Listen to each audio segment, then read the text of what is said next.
ನಮಸ್ಕಾರ. ಗ್ಯಾರಂಟಿ ನ್ಯೂಸ್ನ ವಿಶೇಷ ಕಾರ್ಯಕ್ರಮಕ್ಕೆ ಆತ್ಮೀಯವಾದಂತಹ ಸ್ವಾಗತ. ನಾನಿದ್ದೀನಿ ಆದರ್ಶಿನಿ. ಎಸ್, ಇವತ್ತು ನಾವು ಮಾತಾಡ್ತಿರೋದು ಒಂದು ಐಕಾನಿಕ್ ಚಿತ್ರನ ಕ್ರಿಯೇಟ್ ಮಾಡಿದ್ರು. That is Sanju with Geetha ಚಿತ್ರದ sequel Sanju with Geetha 2. So ಮತ್ತೆ ರಿಲೀಸ್ ಆಗ್ತದೆ. ಸೊ ಚಿತ್ರದಲ್ಲಿ ಏನೆಲ್ಲ ಬದಲಾವಣೆ ಇರುತ್ತೆ, ಚಿತ್ರದ ಬಗ್ಗೆ ಹೆಚ್ಚಿನ ಮಾಹಿತಿ ನೀಡೋಕೆ ನಮ್ಮ ಜೊತೆ ಚಿತ್ರತಂಡ ಇದೆ. ಕಾರ್ಯಕ್ರಮಕ್ಕೆ ವೆಲ್ಕಮ್ ಮಾಡ್ತೀನಿ. So welcome to the show sir. Thank you. So director ಇದ್ದಾರೆ. ನಮಸ್ಕಾರ, ಹೇಗಿದ್ದೀರಾ ಸರ್? ಸೂಪರ್ ಆಗಿದ್ದೀನಿ ಆಸ್ ಆಲ್ವೇಸ್. ಸರ್, ಏನಿದು ಕಾಸ್ಟ್ಯೂಮು? ಸ್ವಲ್ಪ ಸ್ಟೈಲ್ ಡಿಫ್ರೆಂಟ್. ಡಿಫ್ರೆಂಟ್. ಓಕೆ, ಹಾಗಾದ್ರೆ Sanju with Geetha part 2 release ನಲ್ಲೂ ಏನೋ ಡಿಫ್ರೆನ್ಸ್ ಇದೆ. ಎಸ್, ಅದ್ರ ಬಗ್ಗೆ ಕೇಳ್ತೀನಿ. ಅಂಡ್ ಹೀರೋನ ವೆಲ್ಕಮ್ ಮಾಡಬೇಕು. Srinagar Kitty sir, always handsome. ಹೇಗೆ ಸೀಕ್ರೆಟ್? ಏನಿಲ್ಲಪ್ಪ, ಶುದ್ಧವಾಗಿದ್ರೆ ಎಲ್ಲ ಆರಾಮಾಗಿರುತ್ತೆ. ಶುದ್ಧವಾಗಿದ್ರೆ ಎಲ್ಲ ಓಕೆ. ಸೊ ಇವರಿಬ್ರು ನಗ್ತಾ ಇರಬೇಕು, ಚೆನ್ನಾಗಿ ಕಾಣಿಸ್ಬೇಕು ಅಂದ್ರೆ ನಿರ್ಮಾಪಕರ ಸಾಥ್ ಇರಲೇಬೇಕು. ಸರ್, ಕುಮಾರ್ ಸರ್ ಹೇಗಿದ್ದೀರಿ? ಫೈನ್ ಸರ್, ಹೇಗಿದೆ ಸರ್ ಇವಾಗ ಮೂವಿ ಪ್ರಮೋಷನ್ಗೆ ಓಡಾಟ ಎಲ್ಲ ಹೇಗೆ ನಡೀತದೆ? ನಡೀತಾ ಇದೆ ಡೈಲಿ. ಸರ್, ನಿಮಗೆ ಡೈರೆಕ್ಟ್ ಕ್ವೆಶ್ಚನು. ಅವತ್ತು ಸ್ಯಾಂಡ್ಲ್ವುಡ್ ಕ್ವೀನ್, ಇವತ್ತು ಡಿಂಪಲ್ ಕ್ವೀನ್, ಏನು ವ್ಯತ್ಯಾಸ? ಇಬ್ರು ರಾಣಿದೆ. ಇಬ್ರು correct, true that. But Geetha ಪಾತ್ರದಲ್ಲಿ ಇಬ್ರು ಕಾಣಿಸ್ಕೊಳ್ತಿದ್ದಾರೆ. ಸೊ ಏನು ಅನ್ನಿಸ್ತು ಸರ್ ಇಬ್ರ ಜೊತೆ ನಟನೆ ಮಾಡಿದ್ದು? ಖುಷಿ ಇದೆ. ರಮ್ಯಾ ಅವರೊಂಥರ, ರಚಿತಾ ಅವರೊಂಥರ, ಬಟ್ ಪಾತ್ರ ಇಬ್ರು ಮಾಡಿರೋದು ಗೀತಾನೆ. ಹಾಗಾಗಿ ಸಂಜುಗೆ ಗೀತಾ. ಸಂಜುಗೆ ಗೀತಾ ಅಂತೀರ. ಸೊ ನಿಮ್ಮ ಕಾಸ್ಟ್ಯೂಮ್ ಬಗ್ಗೆ ಕೇಳ್ತಾ ಇದ್ದೆ. ಯಾವಾಗಲೂ ಒಂದು ಹೊಸತನ. ಏನಾದ್ರು ಥಿಯೇಟರ್ ಬಂದು ನಿಮ್ಮ ಚಿತ್ರಣ ನೋಡಿದ್ರೆ ಹೋಗ್ಬೇಕಾದ್ರೆ 100% ಕಣ್ಣಲ್ಲಿ ನೀರು ಹಾಕೊಂಡು ಹೋಗ್ತಾರೆ ಸರ್. ಆ ರೀತಿ ಒಂದು ಕನೆಕ್ಟ್ ಮಾಡೋದಿದೆಯಲ್ಲ ಪ್ರೇಕ್ಷಕರನ್ನ, ಬಹಳ ಕಷ್ಟ. ಯಾಕೆ ಸರ್ ನನಗೂ? ಸರ್ ಹೇಳಿ ಸರ್, ಈ ಚಿತ್ರದಲ್ಲಿ ಈಗ ಮತ್ತೆ ರಿಲೀಸ್ ನಲ್ಲಿ ಏನೆಲ್ಲ ಡಿಫ್ರೆನ್ಸ್ ಇದೆ? ಒಂದು I want clear to the audience, this is not a release, this is the actual release. Okay. ಒಬ್ಬ ನಿರ್ದೇಶಕ ಕಂಡ ಅವನ ಕನಸಿನ ಸಿನಿಮಾ ಇದು ಸಂಜು ವಿತ್ ಗೀತಾ ಪಾರ್ಟ್ 2. ನಾನೇನು ತೆಗೆದಿದ್ದು ನನ್ನ ಕನಸೇನಿತ್ತು ಅದು ಇವಾಗ ರಿಲೀಸ್ ಆಗ್ತದೆ. ಸೊ ಲಾಸ್ಟ್ ಟೈಮು ಅದು ಏನಾಯಿತು ಅಂತ ಟೆಕ್ನಿಕಲ್ ಎರರ್ಸು ನಮ್ಮ ಪ್ರೊಡ್ಯೂಸರ್ ಎಕ್ಸ್ಪ್ಲೈನ್ ಮಾಡ್ತಾರೆ. ನೋಡಿ, ಸಿನಿಮಾದಲ್ಲಿ ಒಬ್ಬ ನಿರ್ದೇಶಕನಿಗೆ ನಗ್ಸೋದು ಈಸಿ. ಒಂದು ಡೈಲಾಗ್ ಕ್ರಿಯೇಟ್ ಮಾಡಿ ಅಥವಾ ಒಂದು ಸೀಕ್ವೆನ್ಸ್ ಕ್ರಿಯೇಟ್ ಮಾಡಿ ನಗಿಸ್ಬೋದು. ಬಟ್ ಅಳಿಸೋದು ಭಾಳ ಕಷ್ಟ. ಹೌದು, ಭಾವುಕರನ್ನ ಮಾಡೋದು ಅಷ್ಟೊಂದು ಸುಲಭ ಅಲ್ಲ. ನಾವು ನೋಡಿ ಅಂಡರ್ ಕರೆಂಟಲ್ಲಿ ಲೇ ಮಾಡಿರ್ತೀವಿ, ಯಾವುದೋ 5-6 ಸೀನಿಂದ ಲೇ ಮಾಡ್ಕೊಂಬರ್ತೀವಿ, ಇಲ್ಲಿ ನಡೆಸ್ಬೇಕು ನಿಮ್ಮನ್ನು ಅಂದರೆ. ಸೊ ಆ ಥರದ ಕೆಲಸ ಈ ಸಿನಿಮಾ ನಮ್ಮ ಸಂಜು ವಿತ್ ಗೀತಾ ಪಾರ್ಟ್ 2ರಲ್ಲಿ ಭಾಳ ಅಚ್ಚುಕಟ್ಟಾಗಿದೆ. ನಗ್ತಾ ನಗ್ತಾ ನಗ್ತಾ ಸಿನಿಮಾ ನೋಡ್ತಾ ಸಂಜು ಗೀತಾಗೋಸ್ಕರ ಒಂದು ತೊಟ್ಟು ಕಣ್ಣೀರು ಹಾಕುವಂಥ ಅದ್ಭುತವಾದ ಭಾವುಕತೆ ಇರುವಂಥ ಸಿನಿಮಾ. ಓಕೆ. ಈ ಸಂಜು ಮತ್ತೆ ಗೀತಾ ಹಳೆ ಚಿತ್ರ ಒಂದು ಏನು ಹೇಳ್ತಾರೆ, ಒಂದು ಛಾಪನ್ನ ಮೂಡಿಸಿದೆ. ಯಾರೇ ಥಿಯೇಟರ್ಗೆ ಬಂದರೂ ಕೂಡ ಆ ಸಂಜು ಗೀತಾನೇ ಮನಸ್ಸಲ್ಲಿ ಇಟ್ಕೊಂಡು ಬಂದಿರ್ತಾರೆ, ತಲೆಯಲ್ಲೂ ಆ ಸಂಜು ಗೀತಾನೇ ಇರ್ತಾರೆ. ಸೊ ಅಂಥವ್ರಿಗೆ ಎಷ್ಟು ಖುಷಿ ಕೊಡುತ್ತೆ ಈ ಚಿತ್ರ? ಸಂಜು ವಿತ್ ಗೀತಾ ಆ ಸಿನಿಮಾನ ತಲೆಯಲ್ಲಿ ಇಟ್ಕೊಂಡು ಬಂದವರಿಗೆ ಮೊದಲನೇ ರೀಲಿಂದನೇ ಅದರ 100 ಪಟ್ಟು ಹೆಚ್ಚು ಸಂತೋಷ ಕೊಡುತ್ತೆ. ಸಿನಿಮಾದ ಮೊದಲ ಹಾಡೇ ನಿಮಗೆ ತುಂಬ ಅಟ್ಯಾಕಿಂಗ್ ಆಗಿದೆ. ಲಕ್ಷ್ಮೀನಾರಾಯಣ ಭಟ್ರ ಒಂದು ಭಾವಗೀತೆಯನ್ನು, ಅಂದರೆ ನಮ್ಮ ಭಾಷೆಯನ್ನು ಬೆಳೆಸಬೇಕು ಅನ್ನೋದಾದರೆ ನಮಗೆ ತುಂಬ ರೆಸ್ಪಾನ್ಸಿಬಿಲಿಟಿ ಇರುತ್ತೆ. ವಿ ಬೀಯಿಂಗ್ ಡೈರೆಕ್ಟರ್ಸ್ ನಮ್ಮ ಸಾಹಿತ್ಯನೂ ಬೆಳೆಸ್ಬೇಕು ಅದ್ರ ಜೊತೆಗೆ. ಸೊ ಹಾಗಾಗಿ ನಾನು ಮೋಸ್ಟ್ ಆಫ್ ದ ಸಿನಿಮಾಸಲ್ಲಿ ಭಾವಗೀತೆಗಳು ಯೂಸ್ ಮಾಡ್ತಿರ್ತೀನಿ, ನೀವು ಅಬ್ಸರ್ವ್ ಮಾಡಿರ್ಬೋದು. ಸೊ ಇದರಲ್ಲಿ ಲಕ್ಷ್ಮೀನಾರಾಯಣ ಭಟ್ರ ಒಂದು ಅದ್ಭುತವಾದ ಹಾಡನ್ನು ಯೂಸ್ ಮಾಡಿದ್ದೀವಿ. ಸೊ ಅಲ್ಲಿಂದನೇ ಆಡಿಯನ್ಸ್ ಕನೆಕ್ಟ್ ಆಗ್ತಾ ಹೋಗ್ತಾರೆ.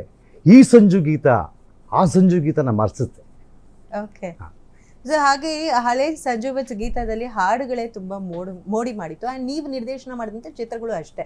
ಹಾಡನ್ನ ನೋಡ್ತಾ ಇದ್ರೆ ಅಲ್ಲೇ ಹೋಗ್ತೀವಿ. ಮೈನಾನು ಇರ್ಬೋದು, ಮೈನಾ ಆ ಕೇಳಿದ ತಕ್ಷಣ ಆ ಪಿಕ್ಚರೈಸೇಷನ್ನೇ ಕಣ್ಣಲ್ಲಿ ಬಂದು ಹೋಗುತ್ತೆ. ಸೊ ಹಾಡುಗಳಲ್ಲೇ ಮೋಡಿ ಮಾಡುವಂಥ ನಿರ್ದೇಶಕರು ತಾವು. ಸೊ ಈ ಚಿತ್ರದಲ್ಲಿ ಸೋನು ನಿಗಮ್ ಹತ್ರ ನೀವು ಹಾಡಿಸಿದ್ದೀರಿ. ಸೋನು ನಿಗಮ್ 3 ಸಾಂಗನ್ನು ಹಾಡಿದ್ದಾರೆ ಈ ಸಿನಿಮಾದಲ್ಲಿ. ಆ್ಯಕ್ಚುಲಿ ಮ್ಯೂಸಿಕ್ ಡೈರೆಕ್ಟರ್ ಪ್ರಕಾರ ಬೇರೆ ಬೇರೆಯವ್ರ ಕೈಲಿ ಆಡಿಸೋಣ ಅಂತ ಪ್ಲ್ಯಾನ್ ಆಗಿತ್ತು. ಅದರ ಕಥೆಯ ರನ್ನಲ್ಲಿ ಒಂದೇ ವಾಯ್ಸ್ ಕ್ಯಾರಿ ಮಾಡಬೇಕು ಅಂತ ಸೋನು ನಿಗಮ್ ಅವತ್ತು ಸ್ವಲ್ಪ ಕಾಸ್ಟ್ಲಿ ಆದರೂ ಪರವಾಗಿಲ್ಲ ಅಂತ ಪ್ರೊಡ್ಯೂಸರ್ಗೆ ಹೇಳಿದೆ, ಒಂದೇ ವಾಯ್ಸ್ ಕ್ಯಾರಿ ಮಾಡೋಣ. ಸೊ ಎಂಡಲ್ಲಿ ಒಂದು ಇಂಪ್ಯಾಕ್ಟ್ ಆಗಬೇಕು, ಆ ಕ್ಲೈಮ್ಯಾಕ್ಸ್ ಸಾಂಗ್ ತುಂಬ ಇಂಪಾರ್ಟೆಂಟು. ಸೊ ಹಾಗಾಗಿ ಒಬ್ಬರೇ ಸಿಂಗರ್ ಯೂಸ್ ಮಾಡೋಣ, ಕಾಸ್ಟ್ಲಿ ಆದರೂ ಪರಲ್ಲ ಅಂತಂದಿದ್ದಕ್ಕೆ ಎಸ್ ಅಂದರು. ಸೊ 3 ಸಾಂಗ್ ಅವ್ರು ಹಾಡಿದ್ದಾರೆ, ಮಂಗ್ಲಿ ಅವರು ಹಾಡಿದ್ದಾರೆ.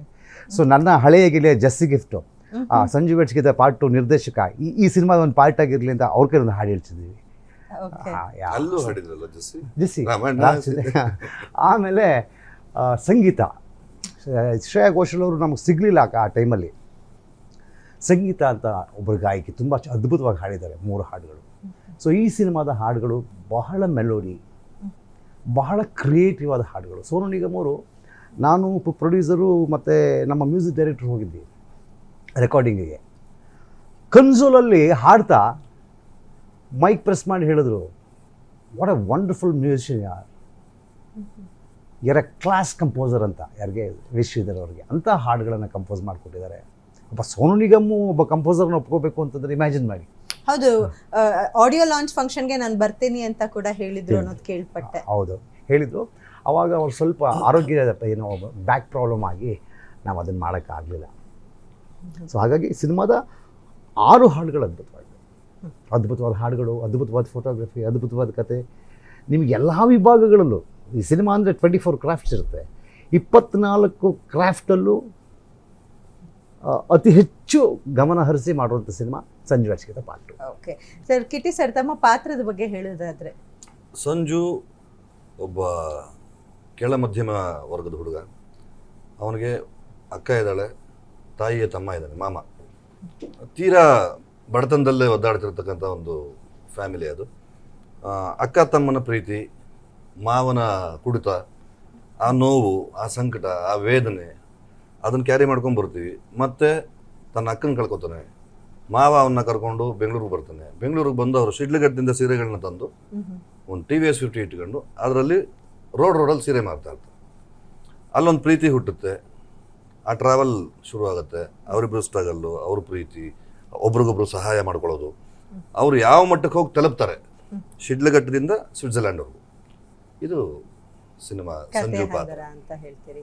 ಸೊ ಹೇಗೆ ಒಪ್ಕೊಂಡ್ರಿ ಫಸ್ಟ್? ಬರೀ ಈ ಟೈಟಲ್ಲೇ ನಿಮಗೆ ಒಪ್ಕೊಳ್ಳೋ ಕಥೆನೇ ಇಲ್ಲ ಕಣಮ್ಮ. ನಾಗಶೇಖರ್ ಹೇಳಿದ್ಮೇಲೆ ಒಪ್ಕೊಳ್ಳಿ. ಇನ್ಯಾರನಾದ್ರು ಕತೆ ಕೇಳ್ತೀನಿ ನಾನು, ಪೂರ್ತಿ ಡೀಟೇಲ್ ಆಗಿ ಹೇಳ್ಬಾ, ಒಂದು ಬರೀ ಒಂದು ನರೇಷನ್ ಕೊಡು, ಆಮೇಲೆ ಪೂರ್ತಿ ಸ್ಕ್ರೀನ್ ಪ್ಲೇ ಆರ್ಡರ್ ಕರೆಕ್ಟಾಗಿ ಹೇಳು, ಆಮೇಲೆ ಡೈಲಾಗ್ ವರ್ಷನ್ ಹೇಳು, ಆಮೇಲೆ ನೋಡ್ತೀವಿ ನಾವು ವಿಷಯಗಳನ್ನ. ಗೆಳೆಯ ಬಂದಾಗ ಅವ್ರು ಮಾಡಿರೋ 11 ಸಿನಿಮಾಗಳಲ್ಲಿ ನಾವು ಇರ್ತೀವಿ.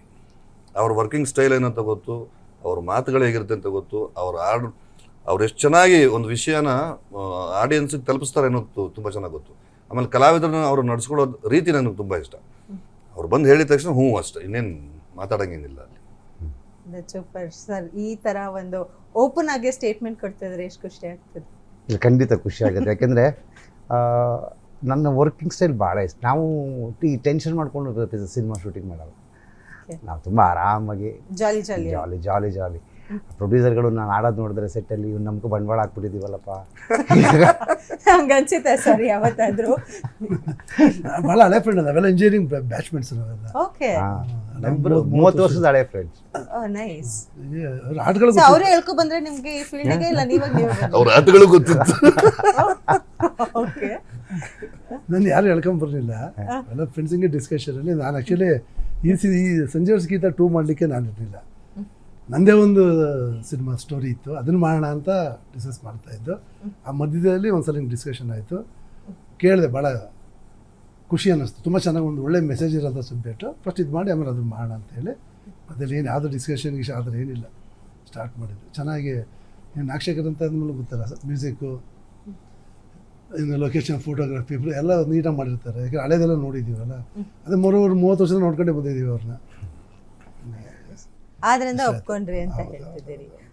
ಚೆನ್ನಾಗಿ ಮಾಡಿದ್ದಾರೆ ಸರ್. ರಿಲೀಸ್ ಇವೆಂಟ್ಗೆ ನಮ್ಮ ಕರುನಾಡ ಚಕ್ರವರ್ತಿ ಎಸ್ ಶಿವಣ್ಣ ಬಂದಿದ್ರು, ತುಂಬ ಖುಷಿ ಆಯಿತು.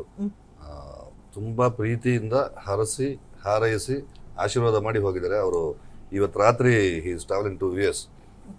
10 days ಆಗುತ್ತಮ್ಮ. ಅಲ್ಲಿ ರಿಲೀಸ್ ಮಾಡಿದರೆ ನಾನು ಅಲ್ಲೇ ನೋಡ್ತೀನಿ, ಇಲ್ಲಾಂದ್ರೆ ನಾನು ಬಂದ ತಕ್ಷಣ ನೋಡ್ತೀನಿ ಅಂತ ಹೇಳಿದ್ರು.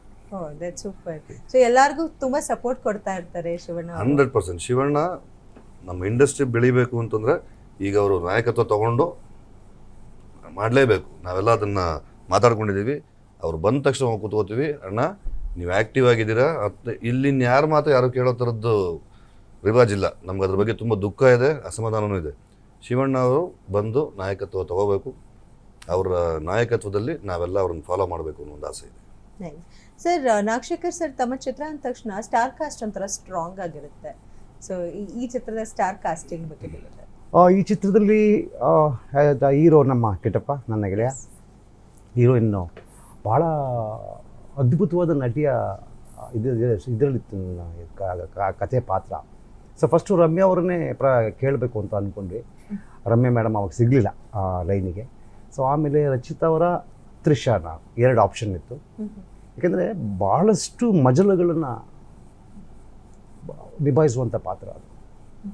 ಸೊ ಕೊನೆ ಇಡೀ ಕ್ಲೈಮ್ಯಾಕ್ಸ್ನಲ್ಲಿ ಕಿಟ್ಟಪ್ಪನ ವಾಯ್ಸು ಆಕೆ ನಟನೆ ಇಷ್ಟೇ. ಭಾಳ ಇದು ಟ್ರೈ ಮಾಡೋದು ಭಾಳ ಕಷ್ಟ. ಸೊ ಆ ಥರದ್ದು ಪರ್ಫಾರ್ಮೆನ್ಸ್ ಬೇಕಾಗಿದ್ದರಿಂದ ರಚಿತಾ ರಾಮ್ ಅವರಿದ್ದಾರೆ. ಸೊ ಈ ಸಿನಿಮಾದ ಕಥೆಯನ್ನು ರೌಂಡ್ ಅಪ್ ಮಾಡಿ ಹೇಳುವಂಥ ಒಂದು ಪಾತ್ರ ರಾಗಿಣಿ ಅವ್ರದ್ದು. ಸೊ ಹಾಗಾಗಿ ರಾಗಿಣಿ ಅವ್ರು ಹಾಕ್ಕೊಂಡಿದ್ದೀವಿ. ಈ ಸಿನಿಮಾದ ಈ ನಾಯಕಿಯ ತಂದೆ 2 ಶೇಡಲ್ಲಿ ಆ್ಯಕ್ಟ್ ಮಾಡುವಂಥ ಪಾತ್ರ ಅದು. ಸೊ ಅದಕ್ಕೆ ನಮ್ಮ ಸಂಪತ್ ಸರ್ ಮಾಡಿದ್ದಾರೆ. ತುಂಬ ಸಾಫ್ಟಾಗಿ ಮಾತಾಡುವಂಥ ಒಂದು ಕ್ಯಾರೆಕ್ಟ್ರು, ವೆರಿ ಸಾಫ್ಟ್. ಅದು ರಂಗಣ್ಣವ್ರು ಮಾಡಿದ್ದಾರೆ. ಸಾಧು ಕೋಕಿಲ ಅವರು ಇದ್ದಾರೆ. ಈ ಸಾಧು ಕೋಕಿಲ ಅಂದ ತಕ್ಷಣ ಕಾಮಿಡಿ ಅಂತಾರೆ, because I have seen Sadhu Kokila as an actor, not as a comedian. So ಅದೊಂದು ಸೀರಿಯಸ್ ಪಾತ್ರ. ಆ ಸೀರಿಯಸ್ ಪಾತ್ರನ ಒಬ್ಬ ಸೀರಿಯಸ್ ಆ್ಯಕ್ಟರ್ ಮಾಡ್ಬೋದು, ಆದರೆ ಮಧ್ಯೆ ಪಂಚ್ ಮಾಡೋದಕ್ಕೆ ಫನ್ ಬೇಕು ಅಂದ್ಬಿಟ್ಟು ಸಾಧು ಕೋಕಿಲ ಅವರು ಈ ಸಾಧು ಕೋಕಿಲ ಅವರು ಸಿನಿಮಾದಲ್ಲಿ ಸೀರಿಯಸ್ ಪಾತ್ರ ಮಾಡಿದ್ದಾರೆ. ನಗ್ಸೋದಕ್ಕೆ ಅಂತಲೇ ತಬ್ಲಾ ನಾಣಿ ಅವರಿದ್ದಾರೆ. ಸೊ ಒಂದು ಬೇರೆ ಥರದ ಗೆಟಪ್ನಲ್ಲಿ ಡಾಕ್ಟರ್ನ ತೋರಿಸ್ಬೇಕು ಅನ್ನೋದು ನನ್ನ ಆಸೆ ಆಗಿತ್ತು. ಹಾಗಾಗಿ ಕ್ಯಾಮಿಯೋ ಪಾತ್ರದಲ್ಲಿ ಚೇತನ್ ಚಂದ್ರ ಅವರಿದ್ದಾರೆ. ಸೊ ಹೀಗೆ ಬಲವಾದ ಸ್ಟಾರ್ ಕ್ಯಾಸ್ಟ್ ಈ ಸಿನಿಮಾದಲ್ಲಿ. That's nice. ಸ್ಟಾರ್ ಕಾಸ್ಟ್ನ ಕೇಳ್ತಿದ್ರೆ ವಾವ್ ಅನ್ನಿಸ್ತಾ ಇದೆ. ಇನ್ನು ಕಾಮಿಡಿಯನ್ಸ್ ಕೂಡ, ಅಂದರೆ ಕಾಮಿಡಿ ಪಾತ್ರದಲ್ಲಿ ಕಾಣಿಸ್ಕೊಂಡಂಥವ್ರನ್ನೂ ಕೂಡ ಜಾಸ್ತಿ ಹಾಕೊಂಡಿದ್ರೆ, ಬಟ್ ಅವ್ರನ್ನ ವಿಭಿನ್ನವಾಗಿ ತೋರಿಸ್ತಿದ್ದೀನಿ ಅಂತ ಕೂಡ ಹೇಳ್ತಾರೆ. So wasn't that a challenge? ಇಲ್ಲಿ ನೋಡಿ, ಈಗ ನಾನೊಂದು ಮಾಮನ್ ಅನ್ನೋಂಥ ಒಂದು ಸಿನಿಮಾ ನೋಡಿದೆ. ಅಲ್ಲಿ ನಮ್ಮ ವಡಿವೇಲ್ ಅವರು ಬಹಳ ಸೀರಿಯಸ್ ಪಾತ್ರ ಮಾಡಿದ್ದಾರೆ. ನಿಮ್ಗೆ ಸಿನಿಮಾ ನೋಡಬೇಕಾದ್ರೆ ಅವ್ರು ನಗಿಸ್ತಾರೆ ಅಂತ ಅನಿಸಲ್ಲ. ಸೊ ಆ ಥರದ ಪ್ರಯತ್ನ ನಾವು ಮಾಡಲ್ಲ ಅಂತಲ್ಲ, ನಮಗೂ ಇದೆ, ಒಂದು ಪ್ರಯತ್ನ ಮಾಡಬೇಕು ಅಂತ ಆ ಸಾಧು ಕೋಕಿಲ ಅವ್ರ ಹತ್ರ ಸೀರಿಯಸ್ ರೋಲ್ ಮಾಡಿಸಿದ್ವಿ. ಭಾಳ ಚೆನ್ನಾಗಿ ಮಾಡಿದ್ದಾರೆ, ಭಾಳ ಅದ್ಭುತವಾಗಿ ಮಾಡಿದ್ದಾರೆ. ಸೊ ಈ ಕತೆ ಹೇಗೆ ಸ್ಟ್ರೈಕ್ ಆಯಿತು ಅಂತ ಕೇಳೋದಾದರೆ ಏನು ಹೇಳ್ತಾ ಹೋಗ್ತೀರಿ? ಕತೆ ಆ್ಯಕ್ಚುಲಿ ನಾನು ಸುದೀಪ್ ಸರ್ ಜೊತೆ ಒಂದು ಸಿನಿಮಾದಲ್ಲಿ ಆ್ಯಕ್ಟ್ ಮಾಡ್ತಾಯಿದ್ದೆ.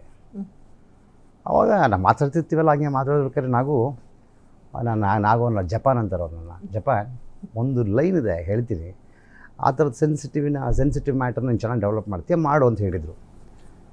ಸರಿ, ಏನು ಸರ್ ಲೈನು? 10 ವರ್ಷ ಮದುವೆಯಾದ 10 ವರ್ಷಗಳ ನಂತರ ಬರುವ ಅವರ 10 ವರ್ಷದ ವೆಡ್ಡಿಂಗ್ ಆ್ಯನಿವರ್ಸರಿನ ಹೆಂಡತಿಯ 10 ವರ್ಷಗಳ ಕನಸುಗಳನ್ನು ಒಂದೇ ದಿನ ಫುಲ್ಫಿಲ್ ಮಾಡ್ತೇನೆ ಅನ್ನೋದಾದ್ರೆ ಹೆಂಗಿರುತ್ತೆ? ಎಲ್ಲವನ್ನೂ ಸರ್ಪ್ರೈಸ್ ಪ್ಯಾಕೇಜಲ್ಲಿ. ವಂಡರ್ಫುಲ್ ಆಗಿದೆ. ಥ್ಯಾಂಕ್ ಯು, ತುಂಬ ಚೆನ್ನಾಗಿದೆ ಸರ್, ಡೆವಲಪ್ ಮಾಡ್ತೀನಿ ಅಂತ ಅಲ್ಲಿಂದ ಶುರುವಾಗಿದೆ. ಓಕೆ. ಸೊ ಹಾಗಾದರೆ ಇಂಡೈರೆಕ್ಟ್ಲಿ ಸುದೀಪ್ ಸರ್ದು ಕೂಡ ಸಪೋರ್ಟ್ ಇದೆ ಅಂತ? ಇದೆ, ಡೈರೆಕ್ಟ್ಲಿ ಮಾತ್ರ ಅಲ್ಲ, ಡೈರೆಕ್ಟ್ಲಿ ಇದೆ ಅಂತ ಒಂದು ಸಾಂಗ್ ಲಾಂಚ್ ಮಾಡಿಕೊಟ್ರಲ್ಲ ಅವರೇ, ಒಂದು ಸಾಂಗ್ ಲಾಂಚ್ ಮಾಡಿಕೊಟ್ರು. ಸೊ ಕಂಪ್ಲೀಟ್ ಆಗಿ ಸ್ಯಾಂಡ್ಲ್ವುಡ್ ಸಪೋರ್ಟ್ ಇದೆ ಚಿತ್ರಕ್ಕೆ. ಮಳೆಯಿಂದ ಬಾಪ ಸಾಂಗ್ ಅವರೇ ಲಾಂಚ್ ಮಾಡಿಕೊಟ್ಟಿದ್ರು. Okay sir. ಸೊ ಹಾಡುಗಳು ಕೂಡ ಎಲ್ಲರೂ ಕೇಳಿ ಇಷ್ಟಪಟ್ಟಿದ್ದಾರೆ. ಹೌದು, ಶಿವಣ್ಣವ್ರ ಹಾಡು ನೋಡಿ ಇದೆಲ್ಲಪ್ಪ ಹುಡುಕ್ತಾ ಈ ಲೊಕೇಶನ್ಸ್ ಅಂತಿದ್ರು. ನಾನು 20 ಸಲ ಸ್ವಿಟ್ಜರ್ಲೆಂಡ್ ಹೋಗಿದ್ದೀನಿ, ನಾನೇ ನೋಡಿಲ್ಲ ಕಣಮ್ಮ ಅದು ಆ ಥರದ ಜಾಗಗಳನ್ನ. ಸಖತ್ತಾಗಿ ಹುಡುಕ್ತೆ ಬಿಡಮ್ಮ ನೀನು. ಉಪ್ಪಿ ಸರು ನೋಡಿ, ಈ ನೀವೆಲ್ಲ ನಿಂಗೆ ಸಿಗದ ಅಂತ ಅವರು. ಹಂಗೆ ಇವಿಲ್ಲ, ಭಾಳ ಇಡೀ ಚಿತ್ರರಂಗದ ಸಪೋರ್ಟ್ ಇದೆ. ಚೇಂಬರ್ ಸಪೋರ್ಟ್ ಮಾಡ್ತು. ನಮಗೆ ಸಮಸ್ಯೆಗಳಿದ್ದಾಗ ನನ್ನ ಆತ್ಮೀಯ ಸ್ನೇಹಿತ ಕೆ.ಪಿ. ಶ್ರೀಕಾಂತ್ ಅವರು, ರಾಕ್ಲೈನ್ ವೆಂಕಟೇಶ್ ಅವರು. ಸೊ ಇಡೀ ನಮ್ಮ ಚಿತ್ರರಂಗವೇ ನಾವು ಒಂದು ಕುಟುಂಬ. ಸೊ ಹಾಗಾಗಿ ಅವ್ರ ಸಪೋರ್ಟ್ ನಮಗಿದೆ. That's nice. ಪಾತ್ರದ ಬಗ್ಗೆ ನೀವು ಹೇಳಿದ್ರಿ, ಚಿತ್ರೀಕರಣ ಶಿಡ್ಲಘಟ್ಟ ಟು ಸ್ವಿಟ್ಜರ್ಲ್ಯಾಂಡ್ ತನಕ ಜರ್ನಿ ಹೇಗಿತ್ತು ಸರ್? ಶೂಟಿಂಗ್ ಟೈಮ್ ಅಲ್ಲ ನೆನ್ಸ್ಕೊಳ್ಳೋದಾದ್ರೆ. ಶೆಡ್ಯೂಲ್ ಶುರು ಮಾಡಿದ್ದೆ ಒಂದಿನ ನಾವಲ್ಲಿ 1 or 2 days ಕನಕಪುರ ರೋಡಲ್ಲಿ ಮಾಡಿದ್ವಿ. ಅಲ್ಲಿಂದ ಸ್ಟ್ರೈಟ್ ನಾವು December 12th or 13th Switzerland ಹೋದ್ವಿ. ಅಲ್ಲೊಂದು 13-14 ದಿನ ಚಿತ್ರೀಕರಣ ಮಾಡಿದ್ವಿ. -8 -11 ಅದ್ಭುತವಾದ ಚಳಿ. ಅಲ್ಲಿ ಹೆಚ್ಚು ಕಡಿಮೆ ಒಂದು 60% ಆಫ್ ಸಿನಿಮಾ ಮಾಡಿದ್ವಲ್ಲ ಅಲ್ಲಿ. ಹೌದು, 60%. ಒಂದು 55 to 60% ಆಫ್ ಸಿನಿಮಾ ಸ್ವಿಟ್ಜರ್ಲ್ಯಾಂಡಲ್ಲೇ ನಡೆಯುತ್ತೆ. ಅಲ್ಲಿನ ಚಳಿ, ಬೆಳಿಗ್ಗೆ 3-3:30 ಎದ್ದು ಹೊರಟ್ರೆ ಸಂಜೆ 4 ಗಂಟೆಗೆಲ್ಲ ಕತ್ಲಾಗ್ಬಿಡುತ್ತೆ ಅಲ್ಲಿ. ಪ್ರತಿದಿನ ನಾವು ಟ್ರಾವೆಲ್ ಮಾಡ್ತಿದ್ದಿದ್ದೆ ಒಂದು 150-200 ಕಿಲೋಮೀಟ್ರ್, 300 ಕಿಲೋಮೀಟ್ರ್. ಒಂದಿನ 400 ಕಿಲೋಮೀಟ್ರ್ ಟ್ರಾವೆಲ್ ಮಾಡಿದ್ದೀವಿ. ಹೋಗ್ತಾ 400 ಕಿಲೋಮೀಟ್ರು, ಶೂಟ್ ಮುಗಿಸ್ಕೊಂಡು ಬರ್ತಾ 400 ಕಿಲೋಮೀಟ್ರ್. ಅಲ್ಲೊಂದು 13 ದಿನ ಶೂಟಿಂಗ್ ಮುಗಿಸ್ಕೊಂಡು ಬಂದು ಮತ್ತೆ ನಾವಿಲ್ಲಿ ಬೆಂಗಳೂರಲ್ಲಿ ಒಂದಷ್ಟು ಪೋರ್ಷನ್ ಶೂಟ್ ಮಾಡಿ ಇವನ 10 ವರ್ಷದ ಹಿಂದಿನ ಗೆಟಪ್ಗೆ ರೆಡಿಯಾಗಿ ಶಿಡ್ಲಘಟ್ಟದಲ್ಲಿ ಮತ್ತು ಬೆಂಗಳೂರಲ್ಲಿ ಒಂದಷ್ಟು ಪೋರ್ಷನ್ ಶೂಟ್ ಮಾಡಿದ್ವಿ. 1-2 ದಿನ ನಾವು ಗಗನ್ ಚುಕ್ಕಿ ಭರತ್ ಚುಕ್ಕಿ ಫಾಲ್ಸ್ ಶೂಟ್ ಮಾಡಿದ್ವಿ.